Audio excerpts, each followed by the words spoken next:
많은 분들이 다리 통증을 나이가 들어서 그러려니 조금 무리했나 보다 하고 대수롭지 않게 여기십니다.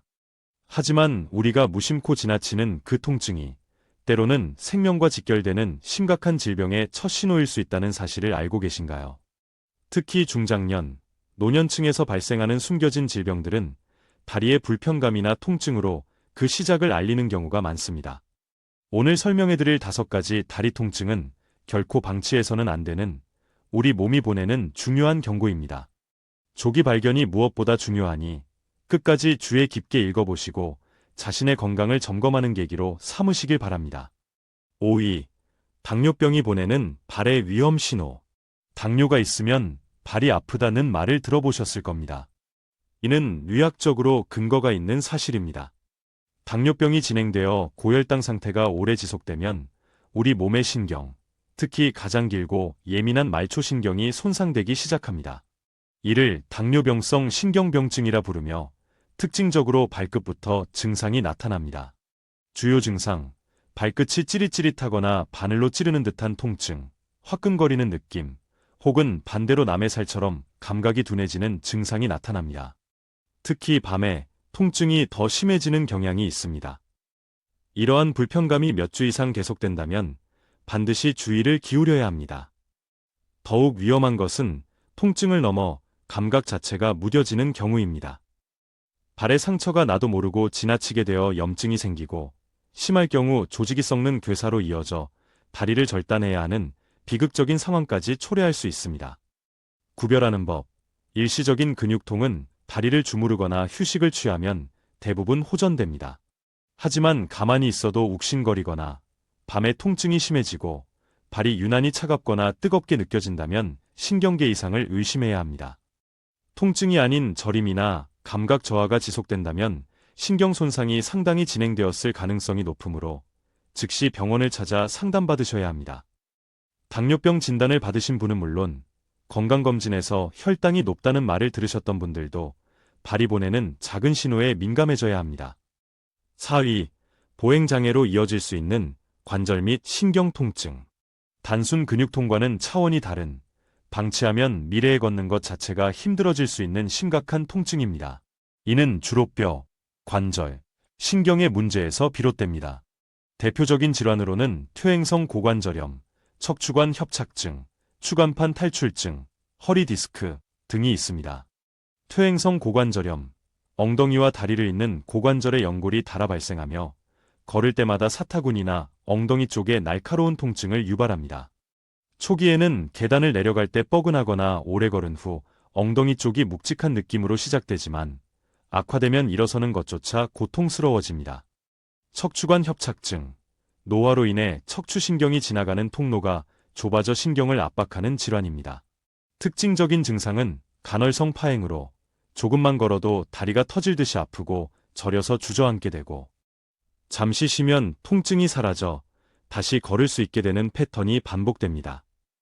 방치하면 걸을 수 있는 시간이 점점 짧아져 나중에는 몇 분도 걷기 힘들어집니다. 구별하는 법. 근육 피로는 휴식을 취하거나 온찜질을 하면 완화됩니다.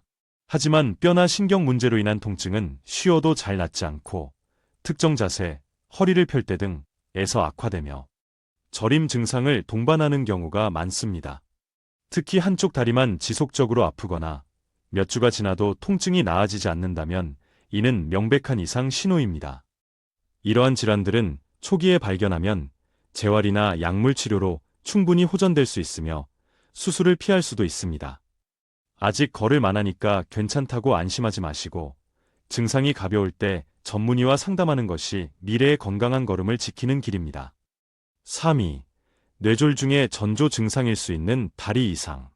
뇌에 문제가 생기는데 왜 다리가 아픈가 하고 의아해하실 수 있습니다. 하지만 이는 뇌의 이상이 신체 말단에 신호를 보내는 대표적인 사례입니다. 뇌졸중, 뇌경색은 뇌혈관이 막혀 뇌세포가 죽는 병으로 그 영향은 우리 몸의 움직임과 감각을 담당하는 신경에 즉각적으로 나타납니다. 핵심 증상, 갑자기 한쪽 다리에만 나타나는 통증, 저림, 혹은 힘이 쭉 빠지는 느낌이 핵심입니다. 우리 뇌신경은 교차되어 있어 가령 오른쪽 뇌에 손상이 오면 왼쪽 다리가 저리거나 움직이기 힘들어지는 편측성 마비가 나타납니다. 구별하는 법. 다른 통증과 가장 큰 차이점은 갑작스러운 발생과 편측성입니다. 어제까지 멀쩡했는데 오늘 아침 갑자기 한쪽 다리에 힘이 빠져 걷기 어렵거나 한쪽 발의 감각이 둔해 만져도 잘 느껴지지 않는다면 단순 근육통이 아닐 가능성이 매우 높습니다. 만약 다리 이상과 함께 한쪽 얼굴이 일그러지거나 한쪽 팔에 힘이 들어가지 않거나 발음이 어눌해지는 증상 중 하나라도 동반된다면 즉시 119에 신고해야 합니다. 뇌졸중은 발병 후 4시간 30분 이내에 치료를 시작해야 후유증을 최소화할 수 있습니다. 뭔가 이상하다고 느낀 그 순간이 바로 뇌가 보내는 SOS 신호일 수 있습니다.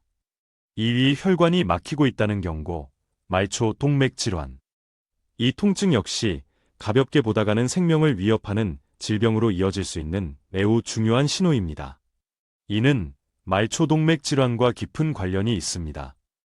다리로 가는 동맥이 동맥경화로 인해 서서히 좁아지다가 결국 혈액이 제대로 통하지 못하게 되면서 통증을 유발하는 질환입니다.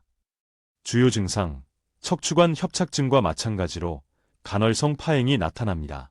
걷기 시작해 일정한 거리에 이르면 종아리가 터질 듯이 아프고 잠시 멈춰 쉬면 통증이 가라앉아 다시 걸을 수 있게 됩니다. 이는 걸을 때 근육이 더 많은 산소를 필요로 하지만 좁아진 혈관 때문에 혈액 공급이 부족해져 발생하는 현상입니다. 구별하는 법. 일반적인 근육 피로는 장시간 활동 후에 묵직한 피로감이 오는 반면 혈관 문제로 인한 통증은 매번 비슷한 거리를 걸을 때마다 반복적으로 나타나는 것이 특징입니다. 또한 발이 항상 차갑고 발가락이나 발의 피부색이 검붉게 변하거나 작은 상처가 잘 낫지 않는다면 혈류 저하를 강력히 의심해야 합니다. 이 질환은 방치하면 다리 조직이 괴사하여 절단에 이를 수 있습니다.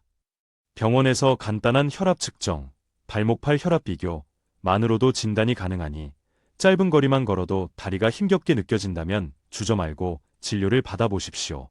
1위, 심장이 보내는 구조신호, 다리 부종과 통증. 다리와 심장, 전혀 관계없어 보이지만 사실 다리의 상태는 심장에 중대한 이상이 생겼음을 알려주는 경고등 역할을 합니다. 특히 우렬성 심부전과 심부정맥 혈전증이라는 순환기 질환을 주목해야 합니다. 우렬성 심부전, 심장의 펌프 기능이 약해져 온몸으로 혈액을 충분히 보내지 못하는 상태입니다. 그 결과 혈액이 정체되고 특히 중력의 영향을 많이 받는 다리에 수분이 고여 부종, 부기, 과 함께 묵직한 통증, 피로감을 유발합니다. 아침보다 저녁에 다리가 더 붓고 무겁게 느껴진다면 심장 기능 저하를 의심해 볼 수 있습니다.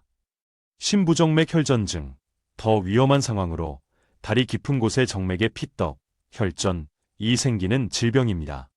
이 혈전이 떨어져 나와 혈관을 타고 폐로 이동해 폐동맥을 막으면 폐색전증이라는 치명적인 상황을 유발할 수 있습니다. 구별하는 법. 일시적인 부기는 양쪽 다리가 비슷하게 붓고 하룻밤 자고 나면 개선되는 경우가 많습니다.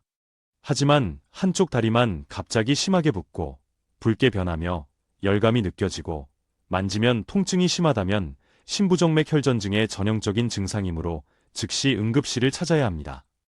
양쪽 다리가 붓더라도 손가락으로 눌렀을 때 움푹 들어간 자국이 한참 동안 돌아오지 않는다면 심부전의 신호일 수 있으니 반드시 순환기내과 진료를 받아야 합니다.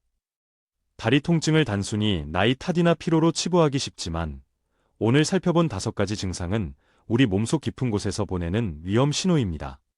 심장에서 가장 먼 곳에 있는 다리는 혈액순환의 이상이 가장 먼저 드러나는 곳이기도 합니다. 다리가 보내는 경고에 귀 기울이고 제때 대처하는 것이야말로 건강한 삶을 지키는 가장 중요한 첫걸음이라는 사실을 꼭 기억하시기 바랍니다.